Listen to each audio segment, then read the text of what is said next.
Hi class, it's Katie again, and I'm making a video, journal for my, for our human development course, and my journal is on aging.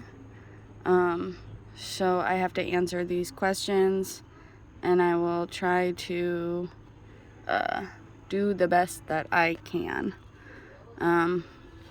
What health habits do you need to acquire in order to live longer and healthier? I would say that you need to, or for myself, I guess, is like eat well,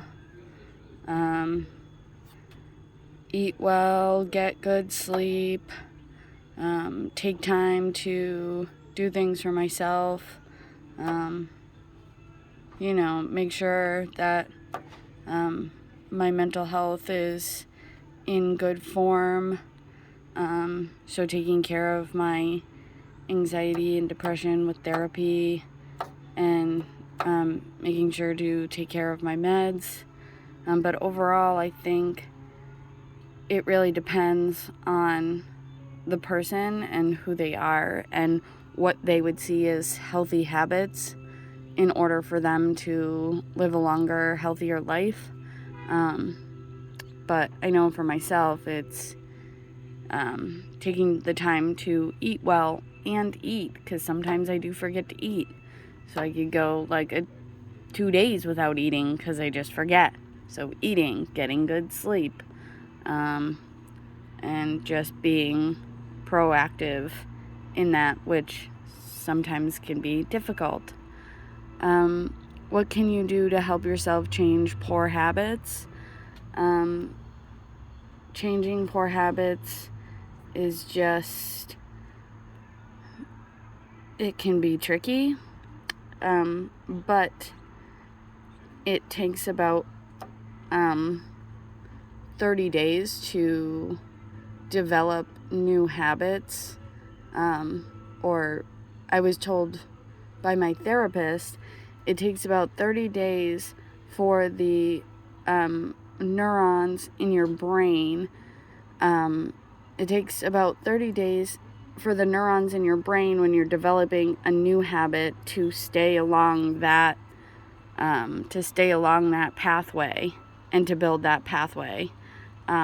So just staying to your routine and making a point to yourself to follow through, where I know following through can be challenging. I know I have problems with following through on things. Do you have any family history of disease or early death that would encourage you to do so?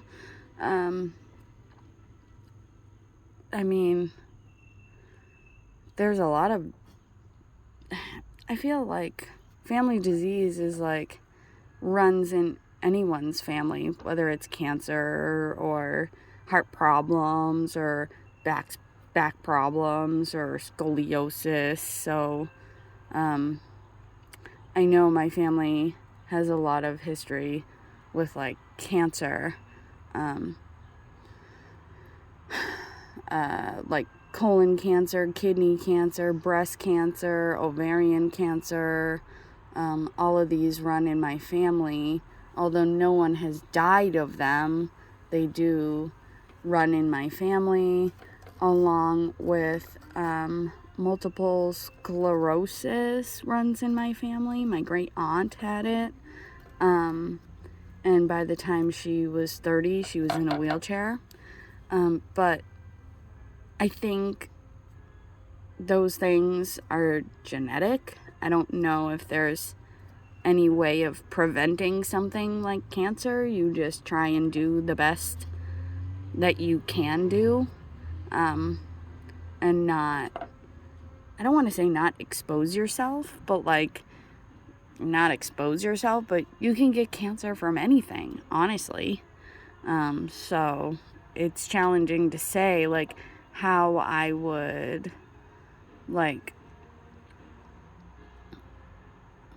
like not get any of these diseases, or like prevent myself from like getting them, or like, I don't know, changing like genetics, I guess. Think about my parents, their health, children, parents, friends, how they met, marriage, problems, disappointments. Then consider what you could do differently or the same when you get to be the same age as your parents.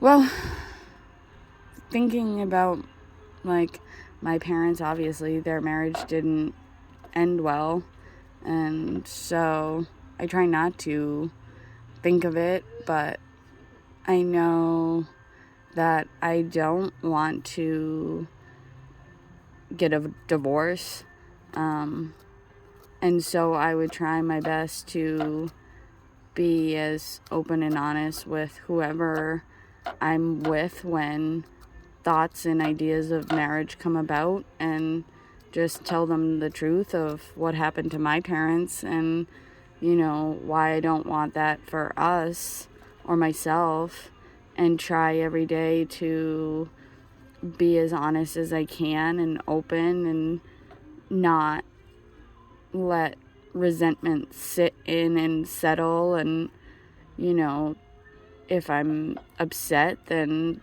don't hold that in and just talk about it. Or if I want to make changes, then discuss those changes, and just be true to who I am, but be true to my relationship at the time. I would just know that like being angry doesn't mean you have to be angry all the time, or when you get into an argument with someone, like it's better if you both apologize and really take the time to talk it out, so there aren't like future arguments or disagreements, and not letting those arguments like linger.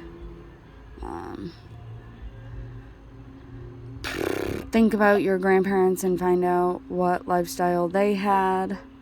Do they have enough money to meet their needs? So my one set of grandparents was in Brazil, because my dad's from Brazil, so I didn't really know them. And my dad didn't really talk about them at all. And I have only been to Brazil twice, and I was so young both times that I don't really remember going. But all of my grandparents now have passed away.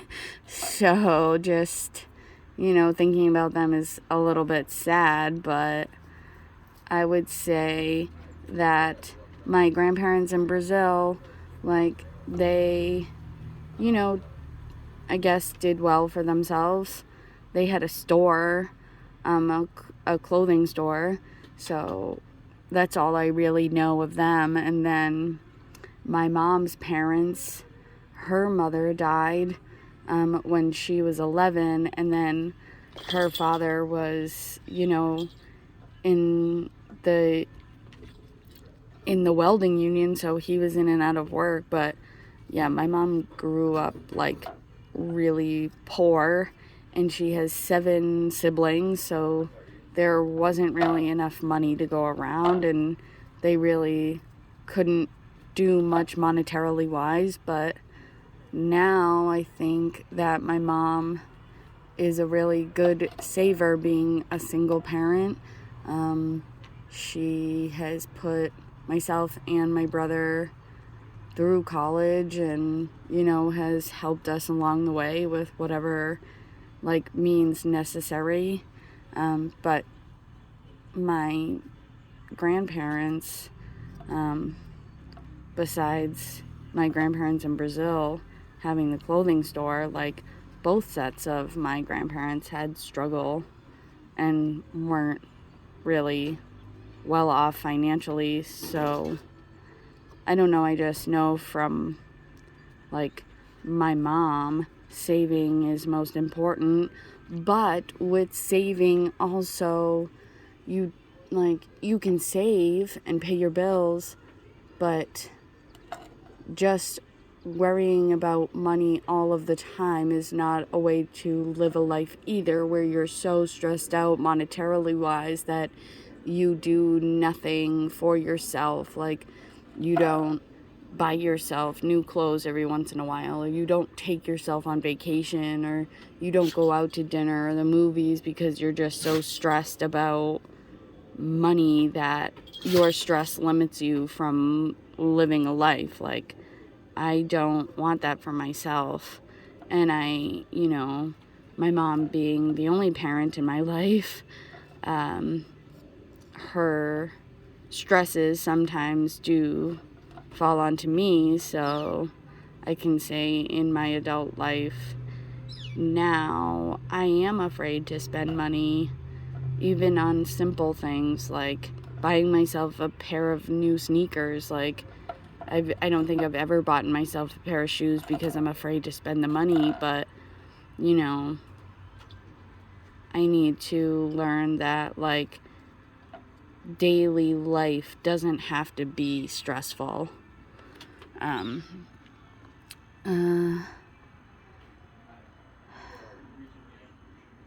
would, how are they blah, blah, blah, sorry. How are they in their health and relationship? Well,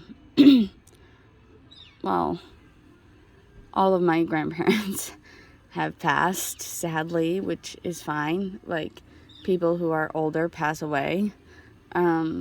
My mother's father, recently, in the past, 2 weeks, he passed away from Alzheimer's, which is horrible. Horrible, horrible. And in the end, he was hooked up to a morphine pump, and he didn't remember how to swallow, how to chew, how to, eat, how to use the bathroom, how to drink water. He didn't remember who anyone was. He couldn't remember how to speak. And that's, the cause of the Alzheimer's. So I would say my grandfather, who just passed away, he wasn't in good health, and, getting Alzheimer's worries me a lot, but I can't let that worry, be a stopper in my life, because I'm not older. So if I worry about it now and then end up getting Alzheimer's, then I've worried about it twice. But hopefully that won't happen. And then my grandparents in Brazil, my grandmother passed away of a heart attack, and then my grandfather in Brazil passed away of, he had type 1 diabetes, which he didn't take care of, so he passed away from, not taking care of that illness, the diabetes. How do you imagine you will handle your successful aging after 65? I hope that I, successfully age. I hope that, I'm healthy and that I'm not in the hospital, or that I don't have Alzheimer's, or that I haven't had cancer or any of that. But I don't really see myself at 65. And I think, it's not that I don't want to see myself at 65, but when I think about myself at that age, I don't see anything at all. Nothing. Nothing. Just darkness. Nothing. So I hope that I, have a good life, and I hope that I haven't had any illnesses, and I hope that, I have a steady job, or that I've retired, or that, I'm doing things at that point in my life that I want to do, and that there are no regrets. But if I were to really honestly sit and think about it, I don't see myself at all. I don't see myself at 65, which is fine. Like, that's something that I have to work on, and like not be worried about, and just try and take it one day at a time. Will you gradually withdraw from the world to enjoy peace and solitude, to do things you want to do, like read or relax, according to the disengagement theory?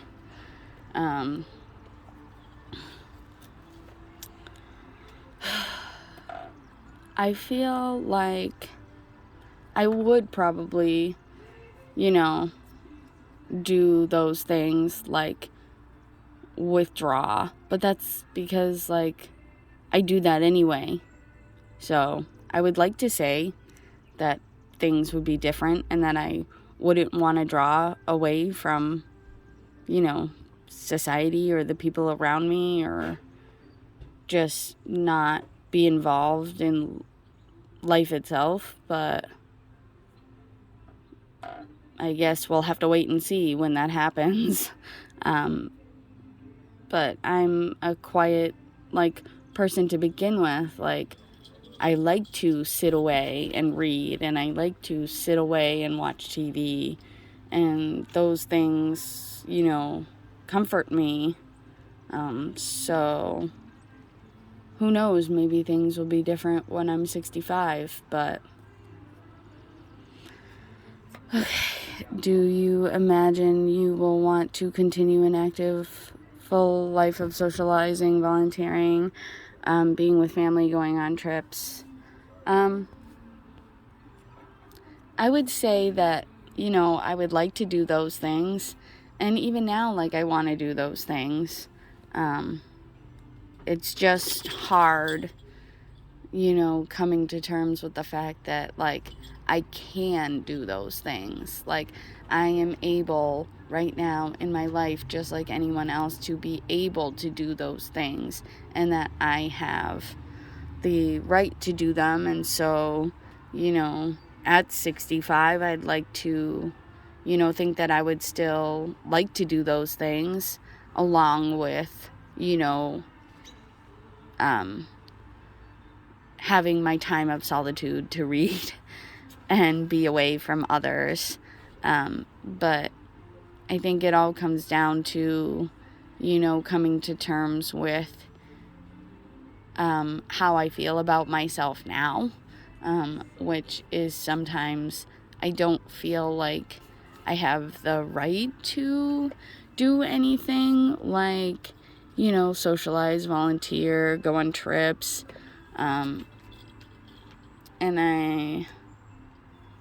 And I think that has a lot to do with, I've talked about before how my mom has told me, like, don't give anyone ammunition, don't let them use things you do, say, how you act, what you wear against you to hurt you. So it's kind of like, if I don't put myself in a situation like socializing, or if I don't put myself in a place where I am on a trip, then I can't get hurt, which is really, like, messed up. Or, like, no one can use my own personality against me, to hurt me, which I don't think necessarily anyone really would want to do that. But, hearing, oh, don't allow anyone to use any ammunition against you from the time you're in, like, the second grade all the way up until you're a sophomore in college, I think that has a lot to do with how I feel now about, like, seeing myself later on down the line, like, and, like, how I just never really allowed myself to honestly relax or socialize. So I don't know what it's going to be like when I'm 65. Could be totally different, but with taking care of myself and doing things that I need to do for myself, such as like, this first question of like health habits, like eating right, remembering to eat, taking my meds, going to therapy, like living every day, trying to better myself for myself, I think will change how I see myself when I'm 65, or even be able to have a full image of what that might look like once I change how I feel now. So tie in your speculations into how you view your personality today. I would say that, like, overall, I feel like I have a very good personality. Like, I'm friendly, I'm funny, I want to help others. My personality is very kind of like low key. I do have the anxiety and the depression, but that's not like the bam. Oh, jeez, not around. That's not the base of who I am. That's just a part of me. So overall, I think that if I stay the course and not be so worried about what others think of me, and try and get away from that mindset that people are going to hurt me or want to hurt me just by being myself, I think that I won't have any problems being 65, and that I'll be like, someone who's fun at 65. Try and paint a picture of your life at 65 and older. At 65, I'd like to have a lot of dogs. I love dogs. So at 65, if I can have 3 or 4 dogs, that would be awesome, because I love dogs and I just want all the dogs. But at 65, I'd like to, have things under my belt, like, traveling and having a good job, or being retired and not having this like stress about where I'm going to get my money or how I'm going to pay my bills. Like, there is stress now hanging in my life about like how I'm going to pay my bills, even though I have a really good state job. Like, and that's just from learning from someone who is always stressed about money, that money has to be stressful because they're stressed about it all the time. Which at 65, I'd like to maybe live by the beach and just be able to go to the beach all the time and just sit and be at peace and not have to worry about how I'm going to pay for things, or how I'm going to like take care of a house, or maybe I won't have a house. Maybe I'll live in a camper. I don't know. But yeah, overall, I think if I take care of my mental health and the way I treat myself now, then I will have a better relationship with myself when I am 65. And maybe, the stressors of everyday life, I won't view them as stressful. Like, everyday life shouldn't be stressful. And I think if I can relinquish some of this stress now, then I won't be so stressed when I'm older.